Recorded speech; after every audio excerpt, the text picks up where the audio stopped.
get to it. Oops. Okay, so I'm talking more about the future than Cathy's focus, but I will talk about big data, not Cambridge Analytica too much particularly, but a bit. So this talk isn't just about big data, it's also about why big data can work, and then if you don't like it, then what are the things that we need to change in order to avoid those consequences, both in the political process itself and then in democratic philosophy. So here, I've got a definition. We've already seen it. The most important things, patterns, trends, associations, etc. We've gone over that. So the basic idea, take lots of data points, find correlations, often called data mining, test some hypotheses, that sort of thing.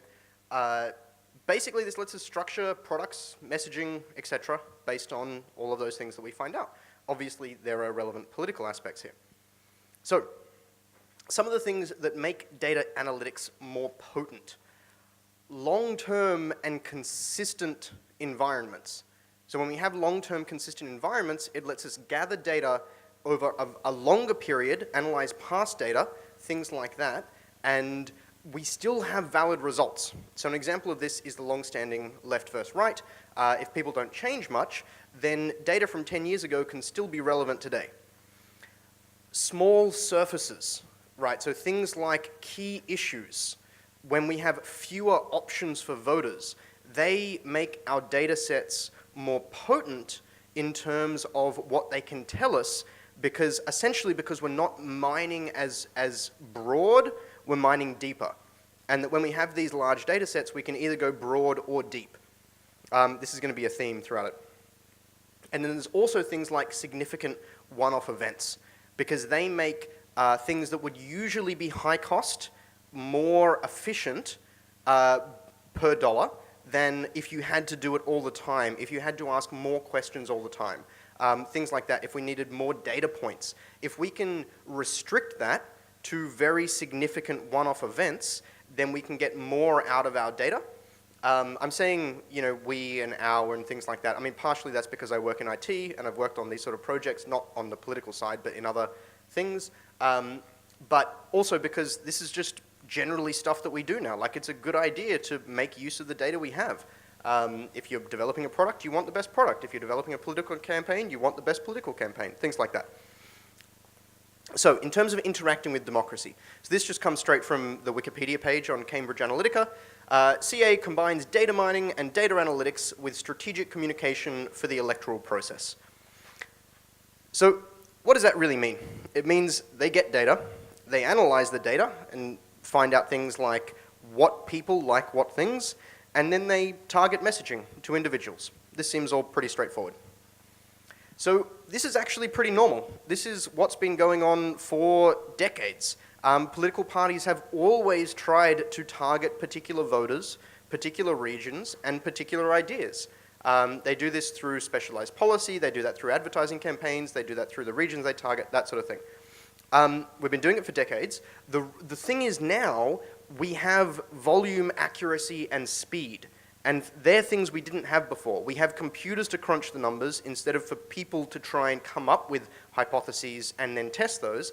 And by making computers do it, we get a lot more done in less time. We can also find a lot more. And basically, Cambridge Analytica is just a lot better than what we used to be. So why does this work? It's possible for a few reasons, right? The first is electorates. Having electorates is very, very good for this sort of thing. A political monoculture is also very, very important for this sort of thing. It allows us to focus or it allows people like CA to focus on small issues, tightly bound to the region, and to go deep instead of wide. And then there's also something that I call static majoritarianism. This is a term I coined, and I'm going to explain it later on.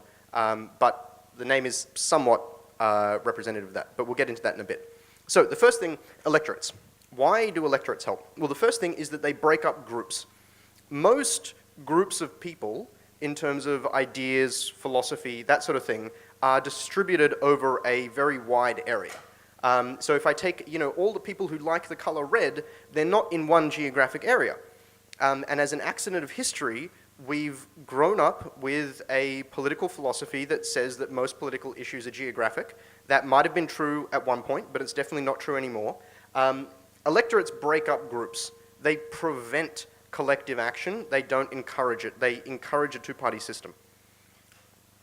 So they prevent the cooperation of distributed groups. So if you think about like programmers, for example, are not highly, there are some suburbs that have a lot of programmers, but they're not that geographically, close together. Like retirees aren't all in one electorate, things like that. And so they break up the ability of those groups to have political action. They cause only a few specific issues to be discussed in an election. The issues that are then most relevant across the electorate as opposed to the issues that people feel are most relevant to them. They push us towards a two-party system for many of the reasons that we've just talked about. And this doesn't even go into gerrymandering and other stuff like that, which only amplifies the issue. So, how does big data take advantage of this? So the first is that it allows identifying and targeting specific electorates. So if you know that, say, 40% of electorates always vote left, 40% always vote right, then out of those 20%, you only need to sway, the 10 to 11% of them to win that election. It lets us know where to target. It also allows us to polarize electorates. It allows us to control the debate and push it towards a certain number of issues or a certain small set of issues, and then by forcing the debate into those issues, we again reinforce the idea of two-party systems. We reinforce, this culture of focusing on only a few small things, and then once we've done that, that lets us target more effectively, message more effectively, things like that. The other thing here, so knowing the approximate, say, 10% of voters that you need to swing in order to win that election. I'm just pulling 10% out here because it's a nice number. Obviously, that varies depending on the electorate, but that's sort of that small percentage. Now, you can think of this as well as, so say, we know 40% of electorates will go left, 40% will go right, so we need to win 10% of electorates, and we need 10% of the people in those electorates. So now we've got like a 10% of 10% sort of arrangement in order to win the election.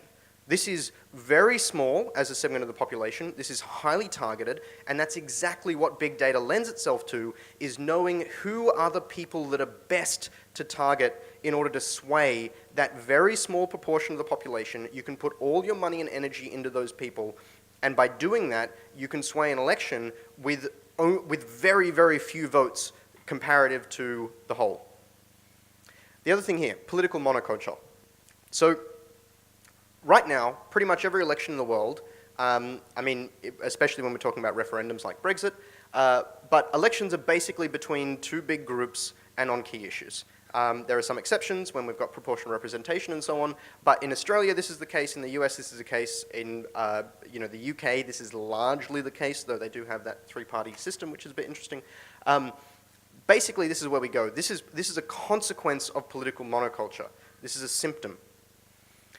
When we have a political monoculture like this, we don't have a diversity of opinions outside major parties. We don't have a diversity of parties. We're forced into one of two options, and we're forced into the issues that get discussed. Big data lets us mine these issues and exploit them. And this polarization that we can create means people become easier to predict, they become easier to influence, because we've restricted the debate in this sort of way. And basically the consequence here is that a lack of choice means a lack of change. If I say we again, if Cambridge Analytica and associated firms can restrict the choice that you have at an election, they can definitely restrict the change. And that, again, feeds back into their data analytics, where they can make sure that their data remains relevant for longer, they can mine larger sets of data, and they can ultimately have a greater impact. They don't have to gather as much data because all of their past data is still relevant. Things like that. So big data can identify polarizing issues. It can target messaging that forces the debate onto those issues. It can polarize voters, which again reinforces this monoculture.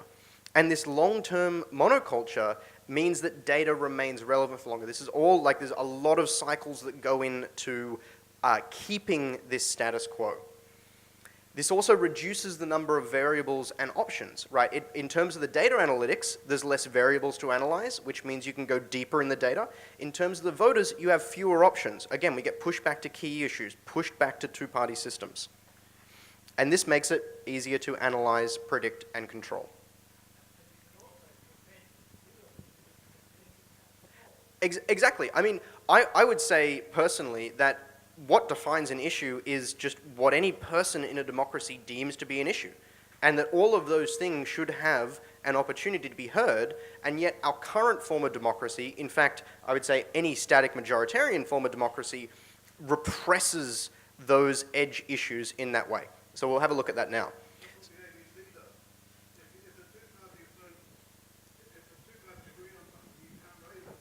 Oh, I absolutely, like, not just the ABC, the media in general.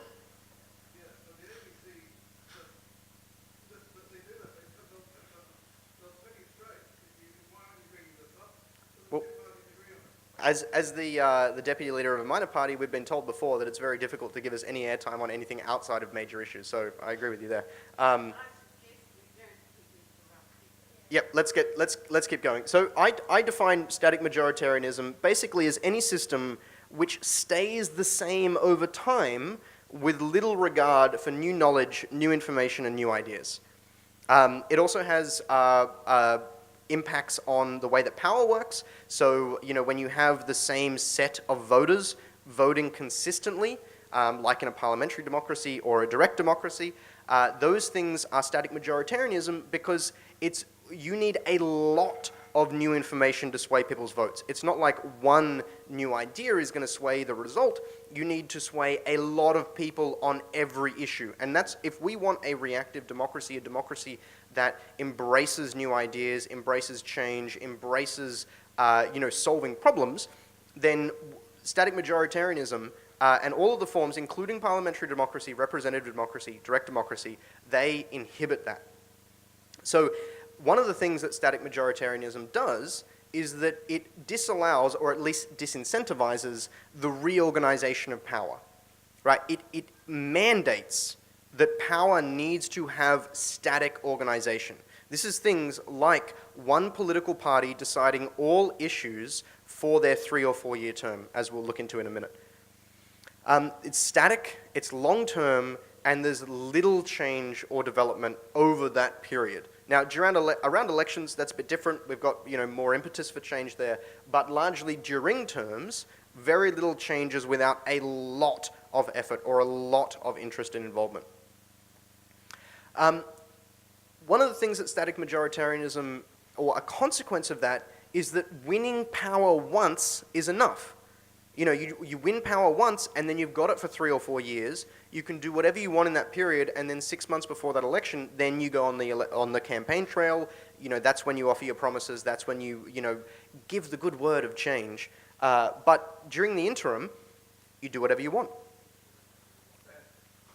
So, additionally, long terms, as in parliamentary terms, mean that key issues become very important around elections. Right, because we need to focus, if we have such a small opportunity for change, we need to focus on the big issues. We need to focus on those key issues. And the consequence of that is that we push other issues and groups that are more specialized to the side. We increase polarization through this sort of system. And this only amplifies the potency of big data. And crucially as well, it incentivizes its use because the opportunity cost of not using big data is so much larger when we have these very discrete periods, like once every 3 years where we have an opportunity for change. If you don't use big data then you're at a massive disadvantage, and so you have to use it. So what do we want to change, right? These are the things that I think we should change if we're going to move forward. Right, so the first is electorates. We have a monoculture and static majoritarianism. Coincidentally, corresponds to exactly what I was just talking about. So now I want to talk about the philosophical changes that need to go on behind these. What are the changes in the ways that we view democracy, in the ways that we view these ideas between old and new? What are those differences? Why should we change? What are the benefits of changing? So basically, that if you perceive these things as problems, there are lots of other problems, of course, as well, but if you perceive these things as problems, then we need to change our philosophy, because the philosophy is what informs the construction of our democracy. And ultimately, it's the construction that gives rise to the ability for big data to have these sort of impacts. So the philosophy, there are philosophical questions. Things like, should we break people up into electorates? Should one party rule for 3 or 4 years? Whoops. Should we organize around issues or around major parties and major policy platforms? These are all philosophical questions. So, old versus new philosophy. Now, when I say the new philosophy, I'm talking about my philosophy particularly. I think it has a lot of benefit. There are lots of new philosophies. This is just one of them. So, the old philosophy, break people up into geographic areas, and I have in parentheses here, this is just one form of specialization. Now, the new philosophy I advocate is to have one big group and let people self-organize around issues, which allows for any form of specialization. This includes geographic. If we let people self-organize, they can organize around the things that matter to them. And if that's a geographic issue, which some of them will be, then they can get together in the same way. If it's a philosophical issue, if it's an economic issue, if it's an issue with the internet, they can organize around the issues that matter. And that's really important, because if we force one type of specialization, then we necessarily ignore the others. And in today's society, we are far more diverse than we've ever been. And so we need different kinds of specialization. So the old philosophy here says force geographic organization. Right, this helps big data because it means that targeting is more effective. It reduces the surface of analysis. It makes, basically, because we're more stagnant, we force a smaller number of issues, and that again helps big data. New philosophy, self-organize around ideas or around issues, that hinders big data because we can't target voters nearly as effectively when they have more choice. It means that there's a bigger surface to analyze, both in terms of the variables and interactions of voters, and as well in their geography, their self-organization, right? This means that analysis is harder. It becomes a very dynamic political system as opposed to a stagnant political system, right? Many things are being discussed and debated in parallel. The old versus new on monoculture. The old philosophy says focus on big key issues, be generalized, as in focus on every issue that's coming up at the time, and ultimately that big parties are good. The old philosophy says that two-party systems are good. One of the funny things about this actually is that a lot of the time people will argue in favor of issue-based politics, but then I'll also argue in favor of a consistent policy platform, and a consistent policy platform requires big parties. Otherwise, if you have a diversity of ideas, you're always going to have some small inconsistencies between them, necessarily. And so there's an interesting sort of dynamic there. Now, the new philosophy in terms of monoculture says focus on many issues, have lots of small parties that are highly dynamic, very diverse, highly specialized. Right, instead of going from, the monoculture, go to the polyculture. So, the old philosophy says monoculture is good. This helps big data, because it reduces the surface of analysis. It says target a few key issues and go deep on those. Control the debate. Things like that. That's all very easy within a monoculture of politics. Whereas the polyculture is different. That hinders big data because we have lots of issues, lots of combinations to analyze. It's hard to target individuals en masse because they're all interested in different things. They don't have to participate in the debate about the Second Amendment because they care about healthcare or whatever else. It changes the political landscape to become far more diverse.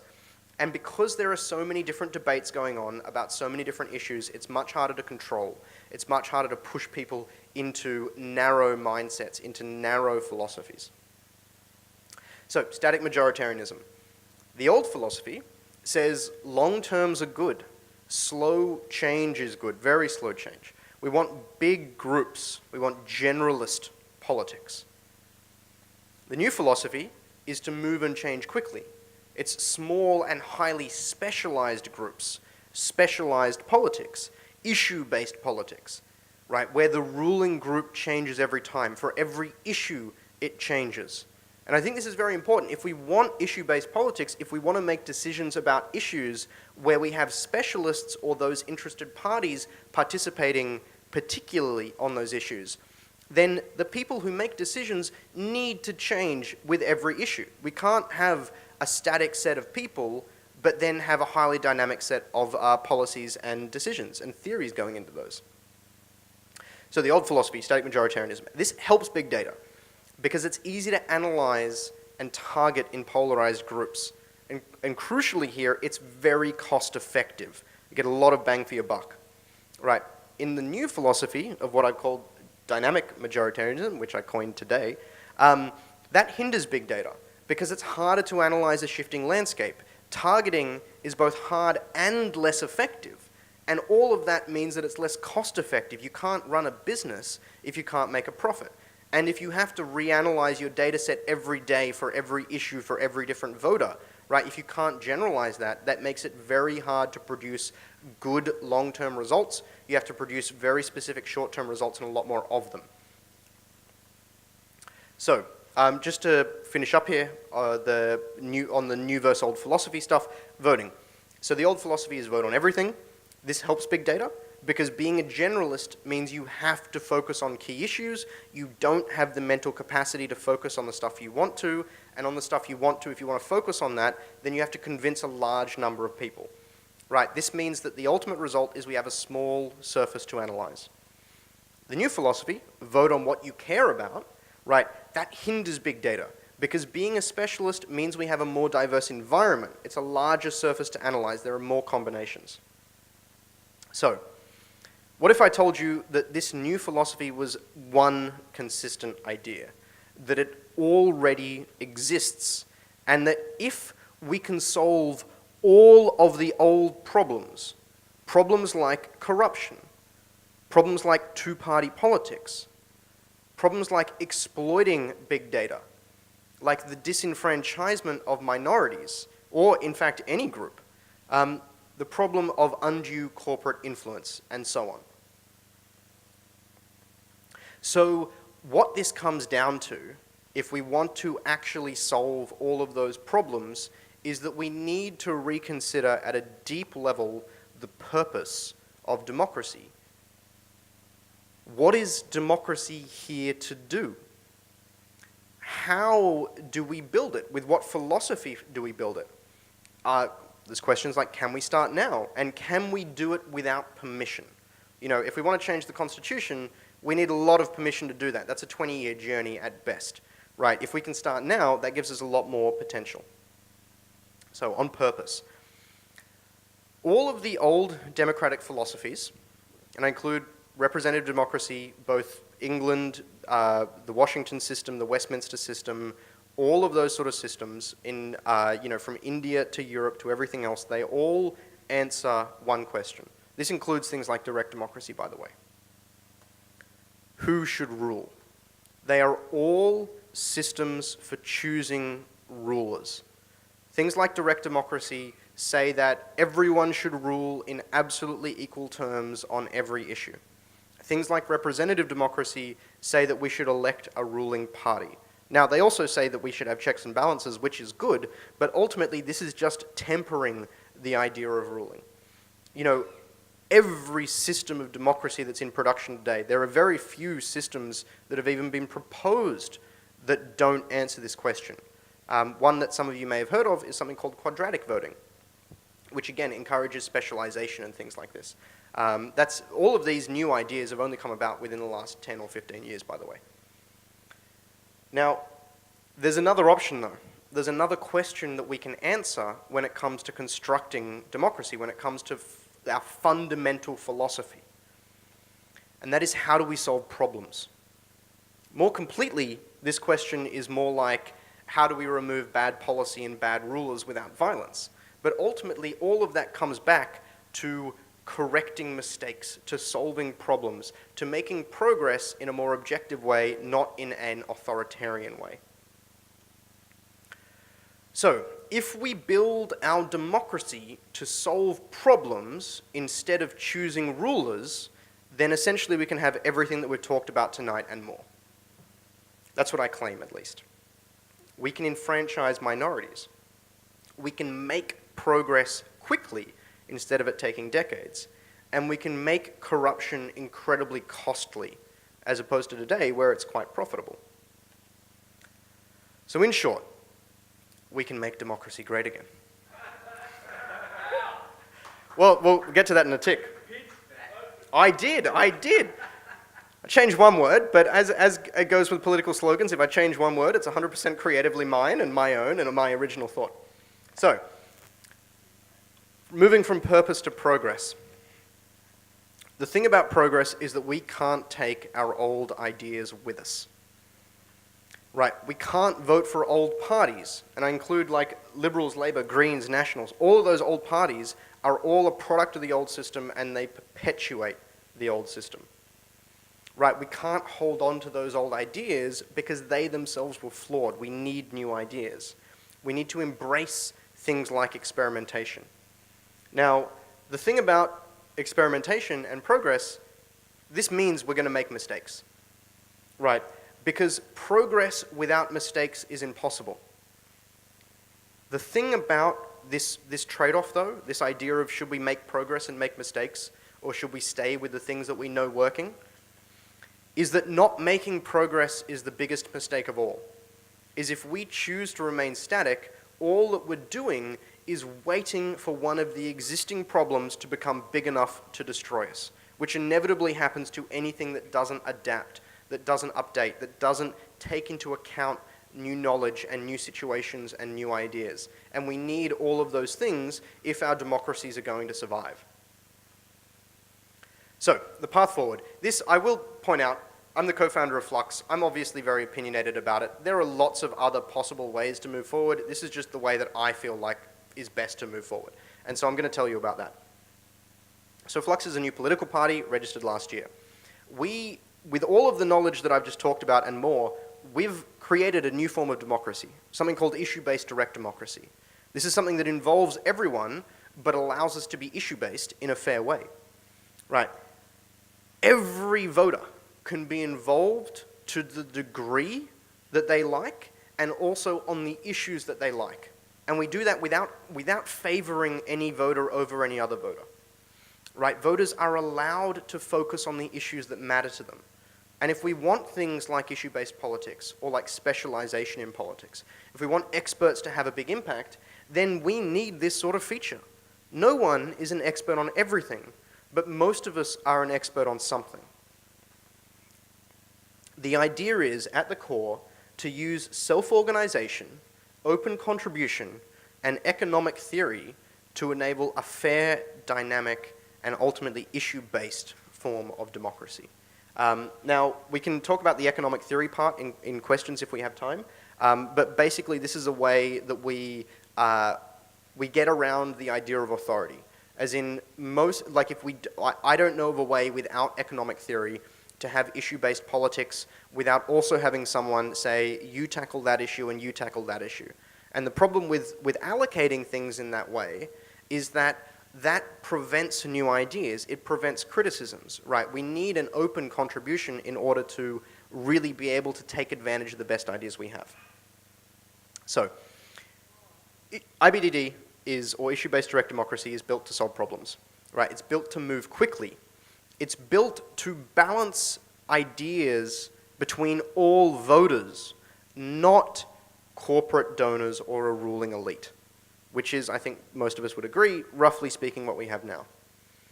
The other thing about IBDD, issue-based direct democracy, is that it can change daily, right? And we need to be able to change daily if we're going to have effective governance in a fast-paced world, right? Everything around us changes daily, like only in little ways, but over weeks and months it becomes far, far more significant. And if our governance system isn't able to move that quickly, then it's going to be ineffective by definition. It just can't keep up. So, one of the things about flux parliamentarians, if and when they're elected, is that they're not going to be like the old kind. You know, flux parliamentarians aren't going to express their own opinions or follow party policies. There's one caveat there, which is the next point. They're just a conduit for issue-based direct democracy, right? They're just a proxy. Whatever issue-based direct democracy spits out is how they're going to vote. Whatever IBDD produces, they vote for. And the other thing about this is that because we're a political party, right, we can start now. And with the exception of enough voters to get elected, which in the Senate is not too bad, in other states it's better, like Victoria still has GVTs, so there's a much lower threshold there to actually get in. But basically, we don't need permission. We don't need permission to start except by that minimum number of voters. And once we have that, we can start implementing and experimenting. And that's the thing that we're missing from our current day politics. There's no experiments going on. There's no progress. There's no new ideas. Everyone is just pushing the same tired, old philosophy that we've had for hundreds of years, and it's causing problems, and those problems are becoming salient, right? They weren't salient before, but now they are. We need new ideas. So, for Flux to succeed, we need to reject the old ways. It won't succeed if we accept them. We need to reject those old ways. Voting for old parties isn't going to solve our new problems, our big problems, right? Those old parties are a product of the old way. We need new ideas, new experiments, and new systems. And even if you don't like Flux, I encourage you to look into it, by the way, but even if you don't like it, if there's one thing you take away from this talk, it's that voting for old parties, Liberals, Labour, Greens, Nationals, One Nation, whatever, voting for those old parties is voting to keep the problems that we have. Because it doesn't matter if, like, the Greens got 50% of both houses, right? They'd still produce the same problems we have now. They'd still take advantage of the same systems, right? Because our underlying structure is the same. And so ultimately, we need new ideas. We need new parties. We need experiments. And if we want to solve these problems, they're the things we have to vote for. Anyway, so that brings me to the end of the talk. Took 12 minutes longer than I'd hoped, but that's it. If you'd like further reading, there's voteflux.org. We have a philosophy white paper that goes into this sort of detail far, far more. The abstract's there, but it's a bit small. Anyway, I should probably finish up because we are way over time. So anyway, thank you, everyone. I hope that was as good for you as it was for me.